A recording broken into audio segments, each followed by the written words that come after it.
നമസ്കാരം. പാറ്റ വിപ്ലവത്തിൻ്റെ തുടക്കം സംശയാസ്പദമായിരുന്നു. സുപ്രീം കോടതി എന്ന നമ്മുടെ രാജ്യത്തെ പരമോന്നത നീതിപീഠത്തിൽ നിന്നും ഒരു വരി വന്നപ്പോൾ അതിനെ പിടിച്ച് രാഷ്ട്രീയത്തെ പരിഹസിക്കുന്ന തരത്തിൽ തന്നെ ഒരു പാർട്ടിക്ക് രൂപം കൊടുത്ത് സമരത്തിനിറങ്ങുമ്പോൾ സ്വാഭാവികമായും സംശയിക്കപ്പെടും.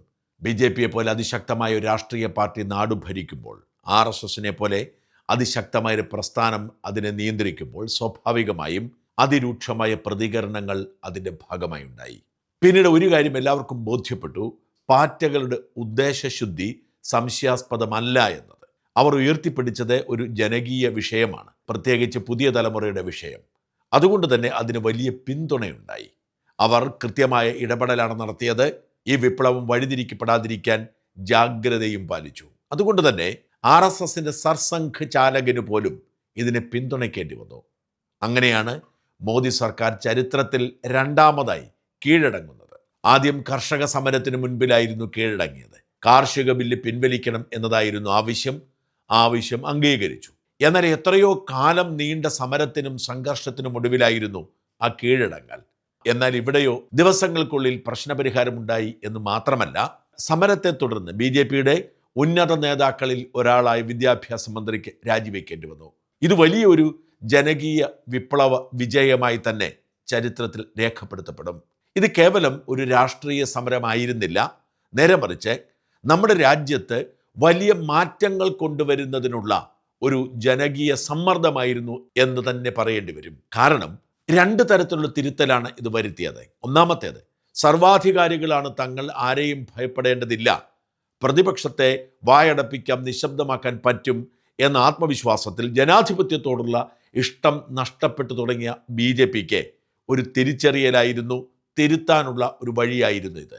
രണ്ട്, ഭാവി ജനതയെ വാർത്തെടുക്കുന്ന ഏറ്റവും നിർണായകമായ പരീക്ഷകളിൽ ഒരു തരത്തിലുള്ള രാഷ്ട്രീയവും പാടില്ല എന്ന ശക്തമായ താക്കീതായിരുന്നു. അധികാര രാഷ്ട്രീയം ശക്തിപ്പെടുമ്പോൾ വിദ്യാഭ്യാസത്തിൽ മായം ചേർക്കുന്ന പ്രവണത എല്ലായിടത്തുമുണ്ട്.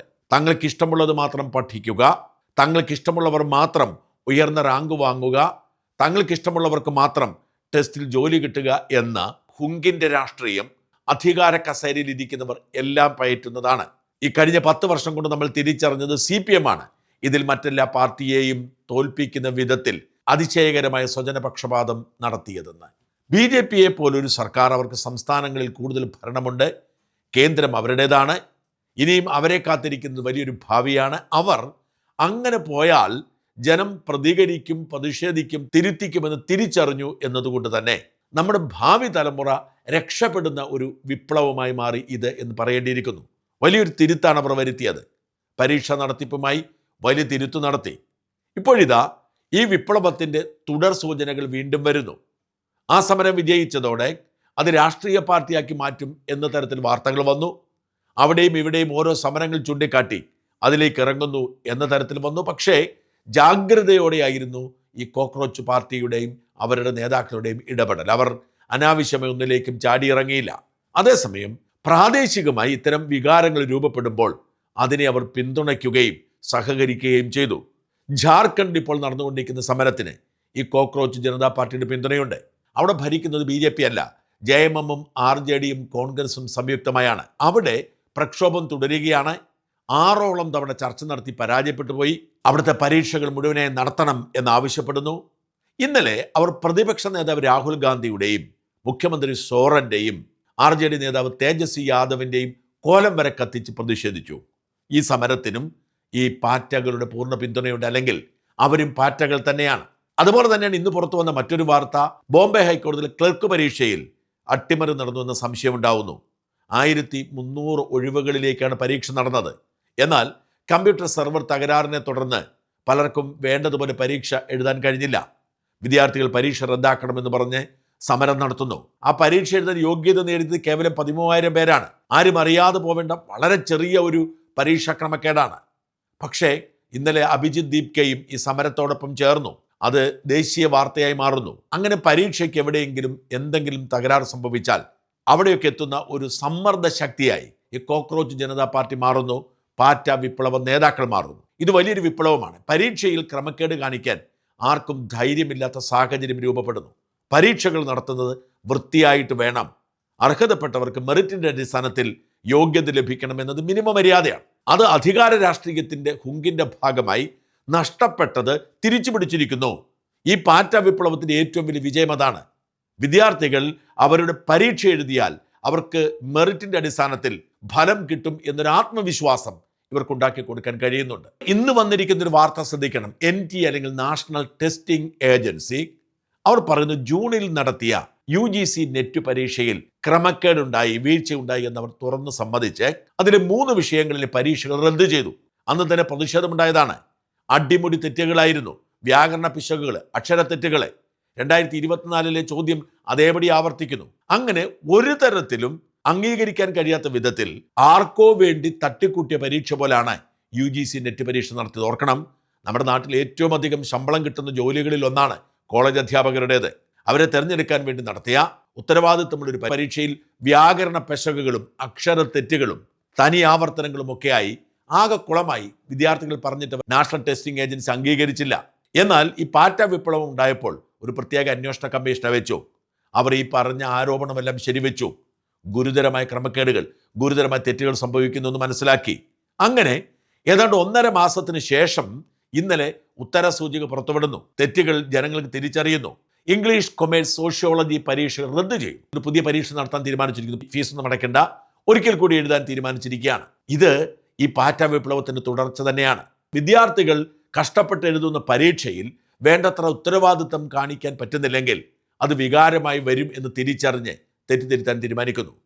ഇവിടെ ഒരു വലിയ അപകടം കൂടി ഒളിഞ്ഞിരിപ്പുണ്ട്. മോദി സർക്കാർ ജാഗ്രത കാണിച്ചാൽ നല്ലത്. ഈ NDA അടിമുടി പരാജയമാണെന്ന് ബോധ്യപ്പെട്ടു. ഓർക്കണം, രാജ്യത്തെ ഏറ്റവും സുപ്രധാനമായ പരീക്ഷകൾ, അതായത് വലിയ മിടുക്കന്മാരെ തിരഞ്ഞെടുക്കുന്ന പരീക്ഷകൾ നടത്തുന്നത് NDA ആണ്. വിവാദമായ NEET UG പരീക്ഷ, അതുപോലെ CUET സെൻട്രൽ യൂണിവേഴ്സിറ്റിയിലേക്കുള്ള പരീക്ഷ, UGC നെറ്റ് തുടങ്ങിയ പ്രധാനപ്പെട്ട പരീക്ഷകളൊക്കെ നടത്തുന്നത് NDA ആണ്. ആ NDAക്ക് ഈ പരീക്ഷകളൊന്നും മര്യാദയ്ക്ക് നടത്താനുള്ള കഴിവില്ല. അവർ വളരെ ലാഘവത്തോടെ നടത്തുന്നു എന്ന് വ്യക്തമായിരിക്കുന്നു. അതുകൊണ്ടാണല്ലോ ഈ NEET പരീക്ഷയുടെയും ഇപ്പോൾ UGC പരീക്ഷയുടെയും ഒക്കെ വീണ്ടും പരീക്ഷ നടത്തേണ്ട സാഹചര്യത്തിലേക്ക് പോയത്. അതുകൊണ്ട് തന്നെ NDA നടത്തിപ്പുകാരെ മുഴുവൻ പിരിച്ചുവിട്ട് പുതിയ ഭാരവാഹികളെ, ഉത്തരവാദിത്തപ്പെട്ടവരെ എടുത്ത് പുതുതായി അത് പുനഃസംഘടിപ്പിച്ചില്ലെങ്കിൽ ഇത് വലിയൊരു വിപ്ലവമായി രൂപപ്പെടാം. കാരണം ഒരു പരീക്ഷ നടത്താൻ ഉത്തരവാദിത്തപ്പെട്ടവർക്ക് അത് ചെയ്യാൻ അറിയില്ലെങ്കിൽ അവർ അഴിമതിക്കാരായിരിക്കാം, അവർക്ക് ഉത്തരവാദിത്തമില്ലായിരിക്കും, അവരെ പിരിച്ചുവിടണം. എന്നൊരു പുതിയ ഒരു സംവിധാനം ഉണ്ടാക്കിയില്ലെങ്കിൽ, അല്ലെങ്കിൽ പുതുതായി പുനഃസംഘടിപ്പിച്ചില്ലെങ്കിൽ ഈ പാറ്റകൾ വീണ്ടും വിപ്ലവം ഉണ്ടാക്കും. കാരണം ഇപ്പോൾ ഈ 3 പരീക്ഷകളുടെ കുഴപ്പങ്ങൾ പുറത്തു വന്നു. ഇനിയും ഇത്തരം പരീക്ഷകൾ പുറത്തു വരാം. ഇത് ഇന്ത്യയിൽ മാത്രമുള്ള ഒരു പ്രശ്നമല്ല, ലോകം മുഴുവൻ ഏറ്റെടുത്തിരിക്കുകയാണ് ഇന്ത്യയിലെ പാറ്റ വിപ്ലവം. കാരണം ഈ പരീക്ഷ എന്ന് പറയുന്നത് ഒരു തലമുറയെ സ്വാധീനിക്കുന്നതാണ്. ഇന്ത്യയിൽ ഇങ്ങനെ ഒരു പാറ്റ വിപ്ലവം ഉണ്ടായതോടെ അത് മറ്റ് രാജ്യങ്ങളിലേക്കും പടർന്നിരിക്കുന്നു. മിക്ക രാജ്യങ്ങളും തിരുത്തലുകൾക്ക് ശ്രമിക്കുന്നു. മെക്സിക്കോ ഓട്ടോണമസ് യൂണിവേഴ്സിറ്റി എന്ന് പറയുന്ന മെക്സിക്കോയിലെ ഏറ്റവും വലിയ യൂണിവേഴ്സിറ്റി, ആ യൂണിവേഴ്സിറ്റിയിൽ ഏതാണ്ട് 60,000 പേര് പരീക്ഷ എഴുതി. എന്നാൽ ഒടുവിലെ പരീക്ഷ റദ്ദു ചെയ്തു. കാരണം പറഞ്ഞത് എൻട്രൻസ് പരീക്ഷയിൽ ചിലർക്ക് അസാധാരണമായ രീതിയിൽ മാർക്ക് കിട്ടി, അതുകൊണ്ട് ക്രമക്കേട് നടന്നെനിക്ക് സംശയമുണ്ടായി. വിദ്യാർത്ഥികൾ വലിയ തോതിൽ പ്രക്ഷോഭത്തിനിറങ്ങി. ആ പ്രക്ഷോഭത്തിന് മുൻപിൽ മുട്ടുമടക്കിക്കൊണ്ട് ആ പരീക്ഷ റദ്ദു ചെയ്തു. അതുപോലെ തന്നെയാണ് പോർച്ചുഗലിൽ അവർ അവരുടെ സ്കൂൾ പരീക്ഷ ഡിജിറ്റലൈസ് ചെയ്തു. ആ ഡിജിറ്റലൈസേഷൻ അമ്പെ പരാജയപ്പെട്ടു പോയി. മാർക്കിടൽ സംവിധാനം അടിമുടി പാളി. വലിയ തോതിൽ തെരുവ് സമരങ്ങൾ ആരംഭിച്ചു. സർക്കാർ തെറ്റിദ്ധരുത്തി പരീക്ഷ വീണ്ടും നടത്തേണ്ട സാഹചര്യമുണ്ടായി. അതായത് പാറ്റ വിപ്ലവം ഒരു ന്യൂജൻ വിപ്ലവമാണ്. വിദ്യാർത്ഥികൾ രാഷ്ട്രീയത്തിനപ്പുറത്തേക്ക് അവരുടെ വിഷയം ഉയർത്തിപ്പിടിച്ചുകൊണ്ട് സർക്കാരിനെ തിരുത്താൻ ഇറങ്ങിയ ഒരു പരിശ്രമമാണ്. ആ പരിശ്രമം ഇന്ത്യയിൽ ആരംഭിച്ചു, അത് ലോകം മുഴുവൻ പടർന്നു പിടിക്കുന്നു.